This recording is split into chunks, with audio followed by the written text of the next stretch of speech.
How to share the Word of God. Papaano magbahagi ng salita ng Diyos. Alam niyo po, mga ka-worship, ibabahagi ko yan sa inyo sa buong buwan ng Marso at saka Abril.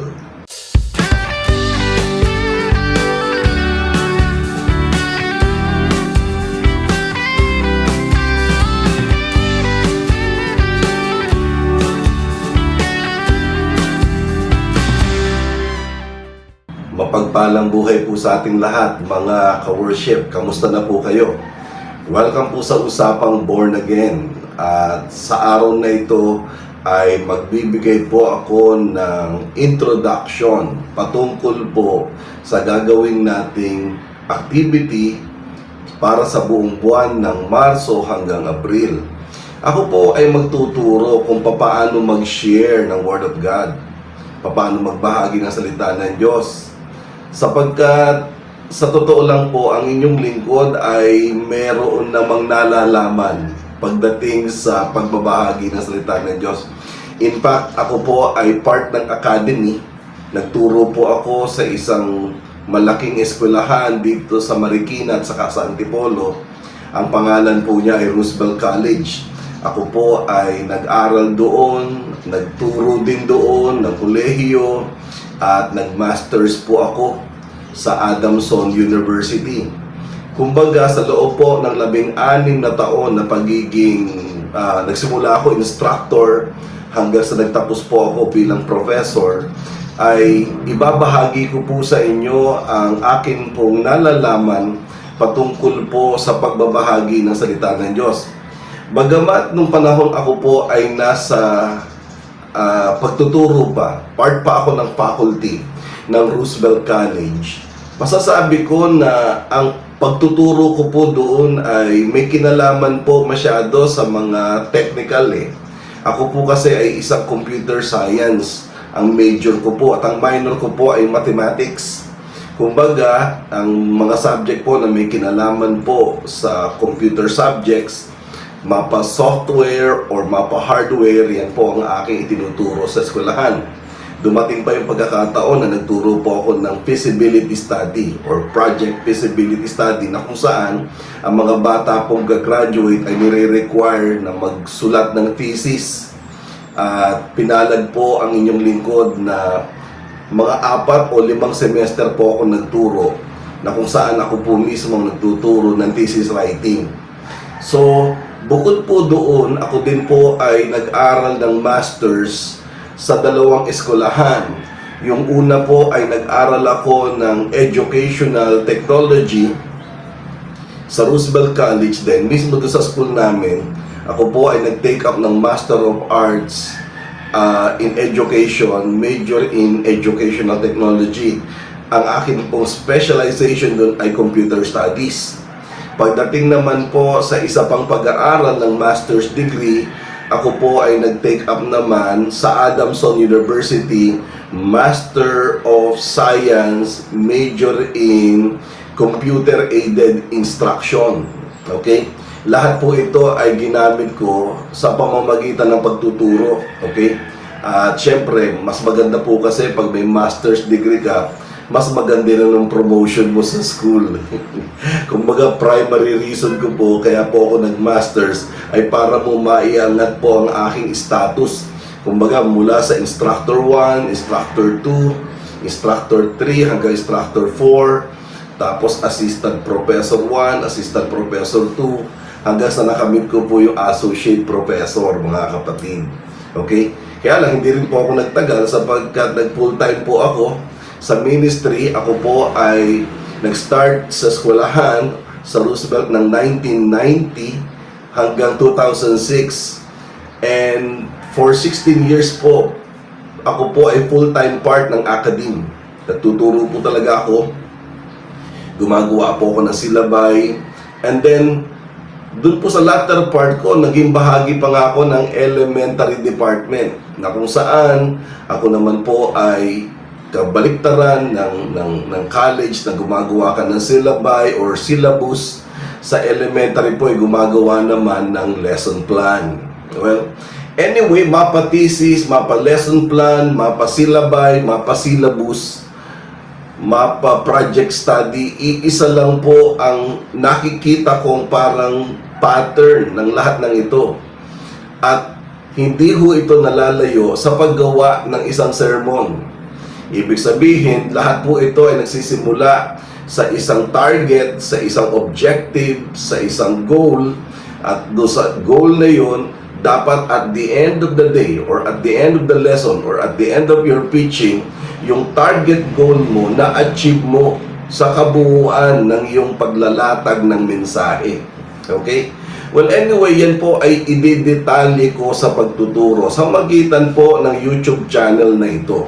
Okay? At ang akin pong isi-share sa inyo ay walang iba kung hindi papaano magbahagi ng salita ng Diyos. Amen po. At pagdating naman sa pagbabahagi ng salita ng Diyos, ay naniniwala ako na kapag desire mo na magturo, gagawa at gagawa ang Panginoon ng kapamaraanan para matuto ka. Okay? Baka nga yung pagkakapunta mo sa channel na ito at panoorin mo ko ay isa ito sa kapamaraanan ng Panginoon para ikaw ay matuto. Kapatid, tiyagain mo lang ang buong buwan ng Marso na panoorin ang lahat ng video na ipapakita ko. At kung ikaw ay may pagkakataon na i-communicate mo ko sa email, ang aking email address ay donggalang222@gmail.com. Pwede mo akong email dyan. Pwede mo rin akong i-messenger sa isang messenger account na ang pangalan ay Leoncio Galang Jr. Yan po yung aking messenger. Pwede mo rin akong i-add friend sa aking Facebook na ang pangalan ko din ay Leoncio Galang Jr. po. Okay? Well, anyway, ano po ba yung magiging course content? Okay? Sa kabuuan para matuto po tayo ng salita ng Diyos kung paano magbabahagi. Ito po ay nilagay ko po sa 10 parts po. Okay? Bagamat may bawat part na hindi kayang ituro ng isang bitaw lang. Halimbawa, kunyari, ang part 4 po ay kinakailangan magbitaw ako ng 2 session. Ibig sabihin, ang part 4 ay kinakailangan isang turo. Tapos yung pangalawang turo ay ituturo ko sa susunod na araw. Pero sa kabuuan po, para magkaroon po tayo ng kakompletuhan, na kaalaman na ibabahagi ko sa inyo sa pagtuturo na papaano mag-share ng Word of God, ito po ay 10 bahagi or there are 10 parts. Okay? Number 1 po, ang part 1 na una kong ituturo na maririnig nyo sa unang araw ng Marso ay ang rules and guidelines. Yes po, yan po ang part 1. At ang part 2 po ay what is a sermon? Okay? Ano ang sermon? Ibig sabihin, ito po ay ang mga basic definitions and terms na ginagamit po ng isang nagpapahayag, isang pastor, isang ministro sa pagtuturo niya ng salita ng Diyos. Okay? Akala natin dati pag sinabing sermon ay sermon ng nanay at tatay or sermon ng pare. Iba po ang akin pong bibigay na paglilinaw sa bagay na yan, at ang sermon po na tutukuyin natin ay meron pong kinalaman sa maayos na paglalatag ng pagpahayag ng salita ng Diyos. Yan po yung part 2. Yung part 3 naman po ay ang sermon preparation lesson number 1. Okay? Ulitin ko po, ang part 3 po ay sermon preparation lesson number 1. Bakit po? Ano yung lesson number 1? Ang lesson number 1 po ay ang part of the sermon. Part of the sermon. Huwag kayong mag-alala. Madali lang po ito, mga ka-worship. Kung kayo po ay seryoso, mas mainam po maghanda po kayo ng Bible, ballpen at saka notebook, na pag pinapanood nyo po ako sa YouTube, i-jot down notes nyo po ang lahat ng aking mga itinuturo, yung part of a sermon. Ano naman po yung part 4? Ang part 4 po ay sermon preparation lesson number 2. So may lesson number 1. So ngayon po, yung part 4 po ay ang Sermon Preparation Lesson number 2. Ito po ay tumutukoy sa hermeneutics. Yes po. Okay, huwag kayong mag-alala. Huwag kayong magulantang sa salitang hermeneutics. Madali lang po yan. Madali lang po yan. Kaya lang po, mga ka-worship, pag diniscuss ko po ang part 4, hindi kaya ng isang araw na turuan ito. Siguro po, hahatiin ko po ito sa dalawa. Yung una po ay yung steps on understanding the Bible. Okay? Part yan ng hermeneutics. Yung mga hakbang papaano mauunawaan ang salita ng Diyos. And then, ang pangalawa po ay ang careful study of the passage through its background. Okay? So yung dalawa pong ito, dapat sana pag-iisahin ko eh. Kaya lang sa haba po ng discussion, mas mainam po ito at mas sa tingin ko ay mas mauunawaan kung hahatiin ko ito sa magkahiwalay na araw ng pagtuturo. Okay? So lumalabas, kahit tayo po ay nasa part 4 na, pero may 2 araw po ng pagtuturo ang part 4, mga kapatid. Uulitin ko, ituturo ko dito sa part ng hermeneutics ang steps on understanding the Bible. At saka part pa rin ito ng hermeneutics na kung saan ang careful study of the passage through its background. Okay? Yan po yung part 4. Ano naman yung part 5? Ang part 5 po is determining exegesis versus eisegesis. Ito po ay isang mahalagang malaman ng sino man na nagnanais magpahayag. Sa panahon natin ngayon, makikita po natin na maraming nagtuturo. Kaya lang hindi natin ma-qualify kung ang nagtuturo ay nag-exegete or siya ay nag-aisegete. Okay? So, ibig sabihin, ang part 5 po, titignan po natin ang kaibahan ng exegesis sa eisegesis. Okay? Ibig sabihin, basta handaan nyo lang po sarili nyo. Yung mga terminology po yan, mabigat lang po yan banggitin, pero madali lang po yan unawain, mga kapatid. Okay? At ang part 6 po, mga kapatid, ang part 6 ay Scripture expository is genuine revelation. Okay? Ang genuine na revelation ay yung tamang exposition ng salita ng Diyos. Yan ang talagang importante po. Sapagkat pag sinabing ikaw ay nagpapahayag ng salita ng Diyos, dapat meron kang kapahayagan. Okay? Dahil ano ang silbi mo sa pagpapahayag kung wala ka namang kapahayagan. At ang kapahayagan pong ito ay karaniwang pinagmumulan kapag nagbabasa ka ng Scripture at ang Scripture na binabasa mo nagbibigay sa iyo ng expository. Okay? Ibig sabihin, kapag ito ay naiintindihan mo, naliliwanagan mo, ikaw mismo, pag nagturo ka, hindi lang sa ikaw ay nagbibigay ng information, nagbibigay ka ng exposition, mga kapatid. So lumalabas, meron pong scripture expository. Naintindihan nyo po? Okay, yan po ang part 6, mga kapatid. Ano naman ang part 7? Okay? Ang part 7 po ay pandagdag sa ikagaganda ng presentation. Pinamagatan ko ang part 7 na technology as a tool for giving lessons. Okay? Technology as a tool for giving lessons, or technology as a tool for giving your sermon. Okay? Sa ngayon po kasi, ginagamitan na natin to ng teknolohiya. Okay? Mapapansin nyo nga po, ako po mismo ay pastor. At ako po ay nagbablog, mga kapatid. Okay?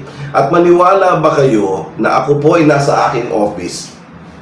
Sa office na ito, nakaharap po ako sa isang desktop computer at ako po ay kinakamera. Okay, ang camera ko pong ginagamit ay walang iba kundi yung sarili kong cellphone.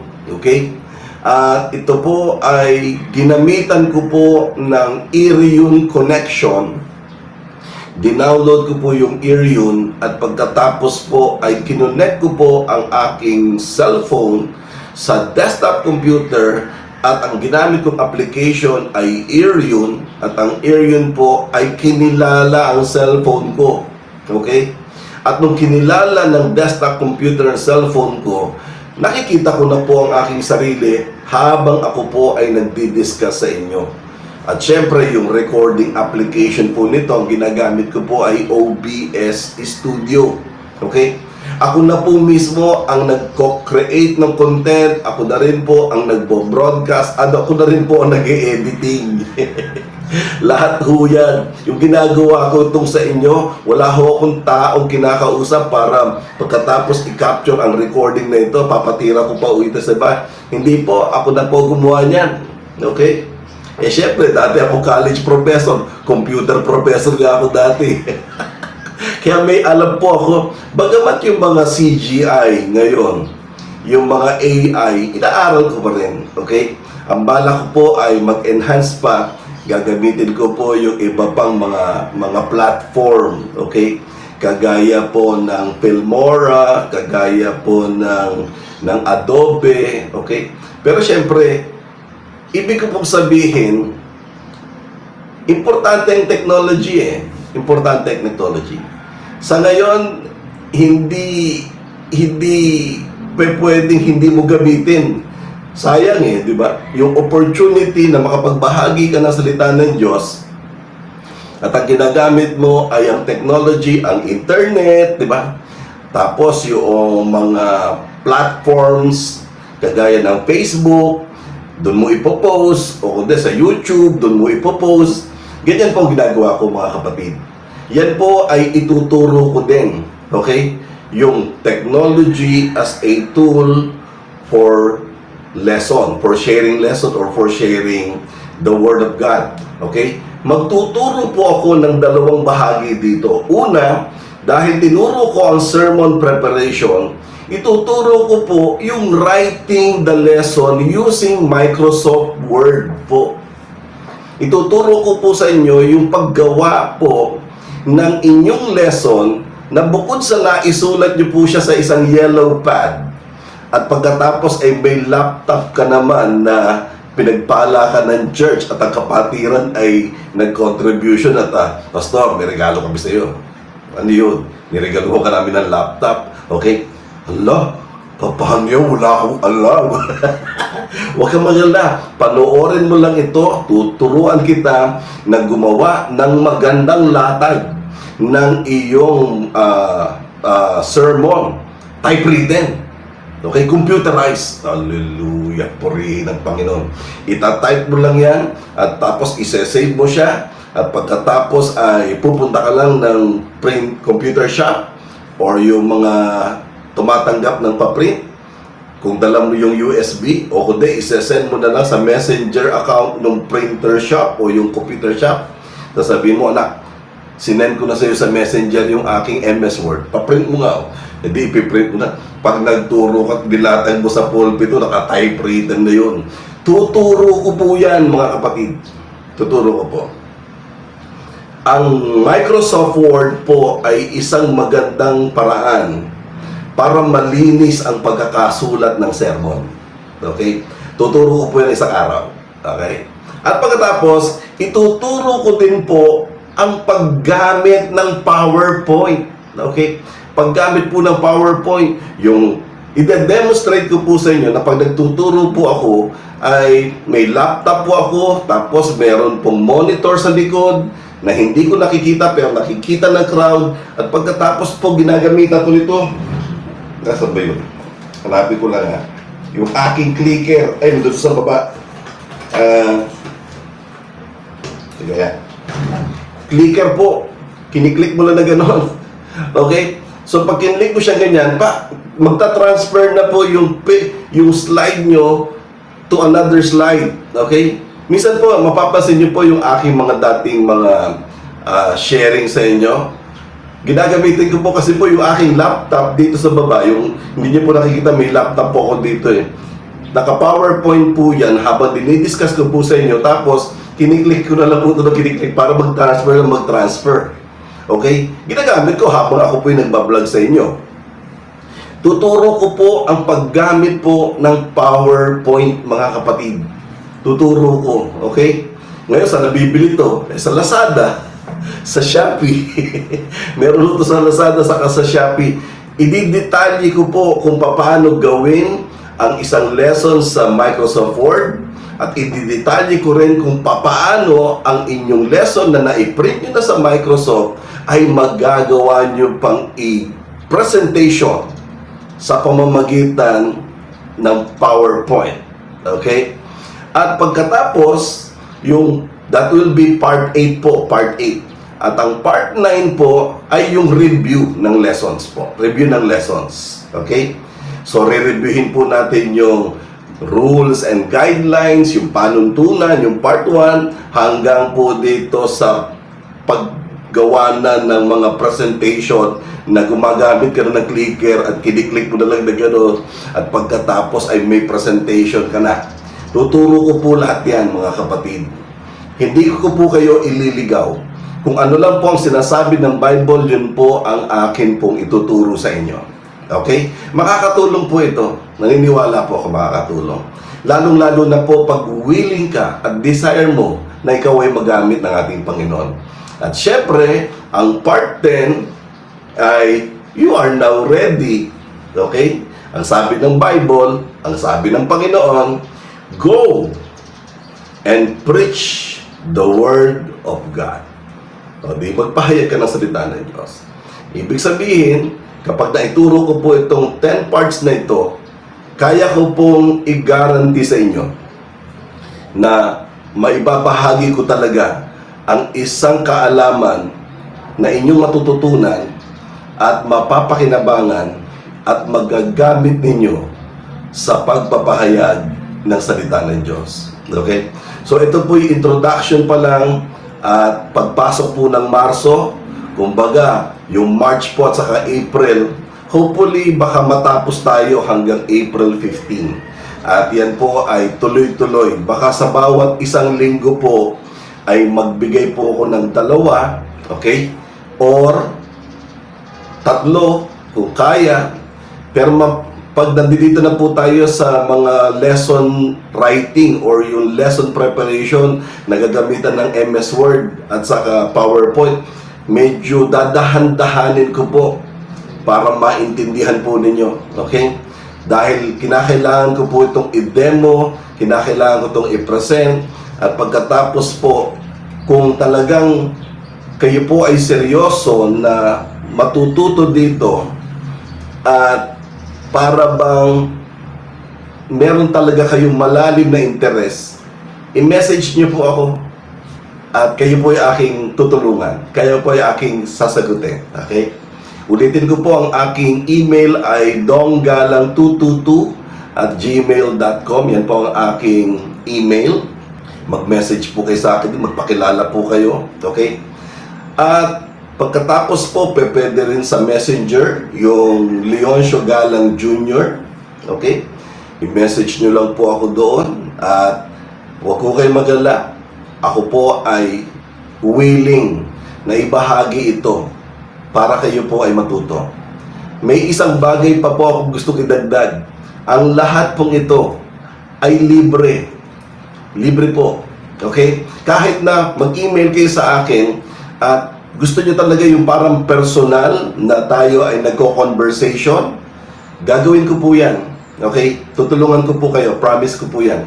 At ito po ay kung kinakailangan na mag-usap tayo na via video call sa Messenger, dahil kumbaga naging acquainted na tayo, tutulungan ko po kayo. At hindi po ako maniningil. Kahit nga po yung mga pinaka lessons na ituturo ko, halimbawa gusto nyo ng kopya, Pastor, pwede po bang makahingi ng kopya? Di papadala ko at isesend ko po yan via Messenger. Ikiklik ko po sa Messenger ninyo or i-attach ko po yan sa email kung nag-uusap po tayo sa email or nag-uusap po tayo sa messenger. Basta importante po, mabigyan ko kayo ng kopya. Kaya lang, kayo na magpapaprint. Okay? Kasi po, nakasulat po ito sa Microsoft Word. Okay? Basta importante, ma-send nyo ito sa isang computer shop at tapos maipapaprint po ninyo para may kopya po kayo. Ang kagandahan po sana kung meron kayong printer para pagka-send ko, print nyo na kagad, di ba? Pero ganun pa man, ang importante po ay hindi ko po ito ipagmamaramot. Napakahalaga po kasi na sa panahon natin ngayon ay magamit tayo ng Lord sa pagpapahayag ng salita ng Diyos. At kung sa pamamagitan ng munting bagay na ito na akin pong nalalaman, sa akin pong munting kaalaman, ay ma-share ko to sa inyo, ay makakatulong po ito. Magsama-sama po tayo, magpagamit tayo sa Panginoon sa pagpapahayag ng mabuting balita. Ngayon, kung aasahan nyo sa akin, may tuturo ko ba ang lahat ng mga naituturo sa isang Bible school? Ako na po ang magsasabi, hindi po. Hindi ko po may tuturo sa parang crash course na ito. Wala nga dyang eschatology. Okay? Yung study of the end times. Hindi ko yan kasama. Wala rin po dyan yung mga tinatawag na mga yung doctrines. Hindi ko yan tinuro. Okay? Well, pagpalagay natin, baka siguro sa mga susunod na pagkakataon, ay pwede ko siyang ibahagi. Tapos po yung mga isms, Arminianism, Calvinism. Okay? Pero para sa akin po, hindi na masyado importante kung ikaw ay Calvinist, no? Basta importante, maggamit tayo ng Panginoon. Okay? Bagamat ako po ay may mga stand as far as my statement of faith is concerned. Ako po isang Trinitarian. Naniniwala po ako na iisang Diyos and there are three persons. Okay? The Father, the Son, and the Holy Spirit, or should I say God, the Word of God, and the Spirit of God. Okay? At nakaset aside po yan, mga kapatid. Nakaset aside. Hindi ko siya ibabahagi. Okay? Ang importante po dito ay magkaroon kayo ng foundation kung paano makapaglatag ng magandang panayam kung halimbawang kayo po ay tatayo at magpapahayag sa mga tao. Okay? So, yun lamang po mga ka-worship. Kayo po ay asahan po ninyo na sa darating na March po at saka hanggang April 15, ay mapapanood nyo po yung series na ito sa papaano mag-share ng Word of God. Ito po ay libre.